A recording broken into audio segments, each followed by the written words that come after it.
Olá pessoal, tudo bem com vocês? É com muita alegria que a convite do Grupo Ânimos venham aqui participar do Papo Jurídico, esse projeto que desde logo já parabenizo, porque atinge e traz o direito para você que está aí me assistindo de uma maneira mais descomplicada, de uma maneira mais calma, de uma maneira que você aprenda e entenda essa matéria que todos nós gostamos e hoje partilhamos com vocês. Hoje eu sou, já me apresentando para vocês, o professor Luiz Guedes, sou professor do curso do Almanac Direito e vou falar para vocês hoje sobre a matéria de processo civil. Trarei, portanto, um conceito de jurisdição, algumas características, bem como falarei da relação jurídico-processual. Então, falando de jurisdição, eu começo dizendo que jurisdição é o jus dicere, é o dizer o direito. Quando eu falo dizer o direito, quando eu falo que jurisdição é o jus dicere, eu estou dizendo a vocês que a jurisdição é o poder-dever que o Estado tem de atuar num caso concreto, desde que provocada, para substituir a vontade das partes, para que seja, portanto, aplicada a vontade da lei, a vontade do Estado. Então, a jurisdição é um poder-dever, que tem como escopo solucionar a lide. Essa solução pode ser favorável, desfavorável, porém, a jurisdição irá substituir a vontade das partes pela vontade do Estado e pela vontade da lei. Então, quando eu conceituo jurisdição, digo que jurisdição é um poder-dever dado para o Estado, surge a dúvida: quem é que exerce essa jurisdição? E aí falo da primeira característica da jurisdição, que é a característica da investidura. Então, quando digo isso, digo que jurisdição, a jurisdição é investida a uma pessoa. E quem é essa pessoa? É o magistrado, é o ministro, é o desembargador. Então, a característica da investidura da jurisdição implica dizer que a jurisdição é investida a alguém. E essa pessoa, ela tem como direito de exercer a jurisdição? Prestando concurso público, sendo nomeado pelo 5º Constitucional, se for representante da OAB, e assim por diante. Então, essa pessoa que é investida de jurisdição, ela vai atuar à torto e à direito, vai sair nas ruas querendo dar solução a litígios que encontre? Não. Ela precisa ser provocada. E por ser provocada, vem outra característica da jurisdição, que é a característica da inércia. O juiz, o Estado juiz, a parcela da jurisdição, aquela que foi investida, chega lá no seu local de trabalho e precisa ser provocada. O juiz, ele precisa ser provocado para poder assim exercer a jurisdição, porque uma das características da jurisdição é a inércia. Então, falando dessas duas características da jurisdição, surge uma dúvida para nós. E quem é então a pessoa que provoca a jurisdição? Quem é a pessoa que vai tirar da inércia a jurisdição? Essa pessoa será aquele que tem um direito, aquele que pretende exercer o direito subjetivo de ação.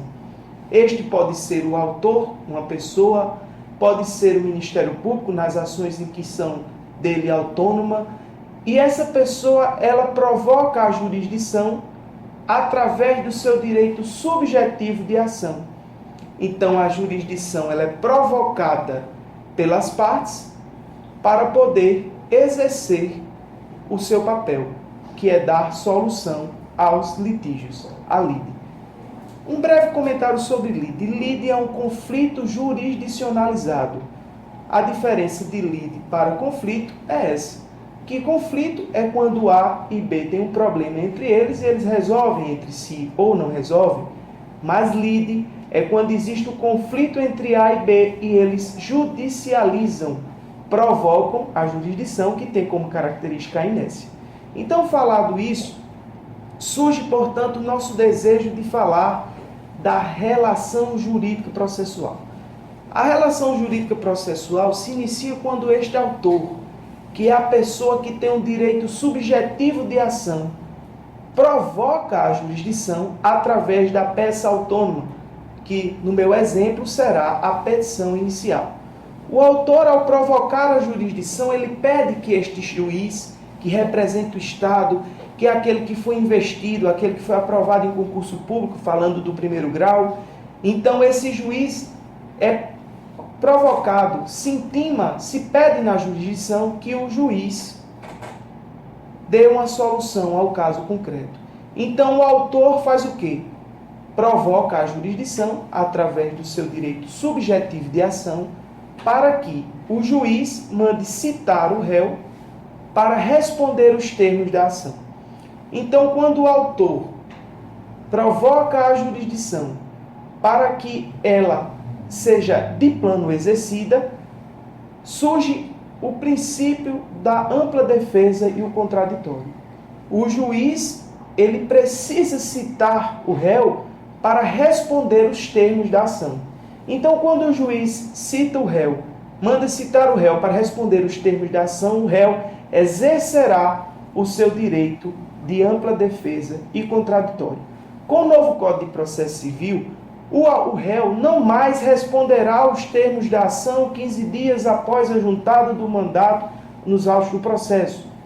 O réu, com o novo CPC, ele vai responder os termos da ação 15 dias após a primeira audiência de conciliação, ou quando o autor expressamente e o réu informar que não tem interesse nesta audiência de conciliação, aí, portanto, começará o prazo para esta apresentação da defesa do contraditório e que seja exercido a ampla defesa, o direito de resposta. Porque o direito não é para um, mas sim para todos. O direito não busca solucionar o autor apenas, porque o réu poderá, no exercício deste triângulo que construo aqui com vocês, reconvir que com o novo Código de Processo Civil, essa reconvenção não será uma peça autônoma, não será uma peça apartada, será sim um tópico da contestação. Então, pessoal, falando para vocês nesse papo gostoso, no papo jurídico, eu falei para vocês do conceito de jurisdição. Eu falei para vocês duas das características da jurisdição, a inércia e a investidura da jurisdição. Falei da relação jurídico-processual, onde o autor provoca a jurisdição, exerce o seu direito de ação, que é um direito subjetivo do autor. Por que é um direito subjetivo, pessoal? Porque o autor ele pode ou não judicializar o seu conflito. Ele pode resolver, por exemplo, falando, já vou dando aqui mais um flash de um assunto, utilizando os meios alternativos de solução de conflito. Quando falo de meios alternativos de solução de conflito, eu falo da transação, submissão e renúncia. Porque nós temos equivalentes jurisdicionais também, que são aqueles que solucionam os conflitos, mas que não são investidos de jurisdição. São os equivalentes jurisdicionais, portanto, as possibilidades de solucionar conflitos sem a característica da substitutividade e nem a investidura. Ele nem é jurisdição, nem pode substituir a vontade das partes. Na mediação, por exemplo, onde eu sou um terceiro não interessado no caso, eu chamo aquelas partes para conciliar. É uma técnica de heterocomposição, porque eu sou um terceiro que estou ali querendo dar a solução para as duas partes, mas eu não substituo a vontade delas. Eu uso técnicas de submissão, transação e renúncia, onde eu olharei os pontos positivos e os negativos, colocarei numa balança e mostrarei aos dois, olha, dessa forma você terá êxito, dessa forma não, aqui você tem direito, aqui você não tem, ponderando as partes para que os dois possam decidir, porque não existe melhor juiz do que as partes. Se as partes solucionam o conflito na relação jurídico-processual, onde foi ali judicializada esta demanda, elas podem ser o melhor juiz, elas podem solucionar o conflito fazendo um acordo. Então, fazendo esse apanhado geral, onde conceituei jurisdição, falei da característica da inércia, falei da característica da substitutividade também, onde a jurisdição substitui a vontade das partes pela vontade da lei.